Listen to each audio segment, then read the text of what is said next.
Punya utang itu emang udah berat ya. Tapi, tahu nggak sih, ada beberapa kesalahan yang justru bisa bikin situasi yang udah berat ini jadi, ya ampun, mimpi buruk. Hari ini kita bakal bongkar 3 kesalahan fatal yang sering banget dilakuin orang pas lagi terlilit utang. Ironisnya, kesalahan-kesalahan ini malah bikin lubang finansialnya makin dalam. Yuk, kita mulai. Nah, ini nih intinya. Anggap aja ini kayak tanda stop gede banget di jalan keuangan kamu. Karena setelah ini kita bakal bahas 3 hal yang benar-benar harus dihindari kalau kamu lagi berurusan sama yang namanya utang. Oke, kesalahan nomor 1. Ini jebakan paling klasik sih. Gali lubang baru. Kedengarannya kayak solusi cepat ya kan? Padahal, ini justru resep buat masalah yang jauh lebih besar di masa depan. Ini dia yang namanya spiral utang. Jadi, kamu pakai kartu kredit yang satu buat bayar tagihan kartu kredit yang lain. Atau, ambil pinjaman baru buat lunasin pinjaman yang lama. Kelihatannya sih masalahnya selesai kan? Padahal, enggak. Kamu cuma mindahin masalahnya sambil nambahin bunga baru di atasnya. Jadinya, ya lubang yang kamu gali itu jadi makin dalam. Oke, kalau tadi itu jebakan finansial, sekarang kita pindah ke jebakan pikiran.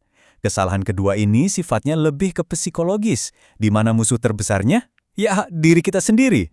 Ini dia, pura-pura lupa. Kamu tahu kan rasanya?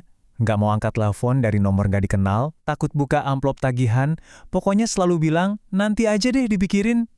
Manusiawi banget kok. Tapi, masalahnya, bunga sama denda itu nggak punya tombol lupa. Mereka jalan terus, ngubah bola salju kecil jadi longsoran raksasa yang siap menimpa kita. Nah, kesalahan yang ketiga ini kebalikannya dari panik. Yang ini lebih ke pasif total. Ini adalah kesalahan karena kita cuma diam dan nunggu sesuatu yang, ya, kemungkinan besar nggak bakal datang. Betul, nunggu keajaiban. Ini tuh bentuk penyangkalan yang bahaya banget loh. Berharap menang undian, tiba-tiba dapat warisan, atau dapat bonus super gede dari kantor, padahal nggak ada rencana yang jelas.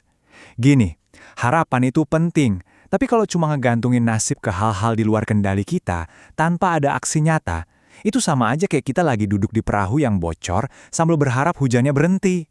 Ya, lama-lama tenggelam juga. Jadi, kalau 3 kesalahan ini digabungin, wah ini udah jadi resep komplit buat bencana finansial. Coba dibayangin. Pertama, kamu gali lubang lebih dalam.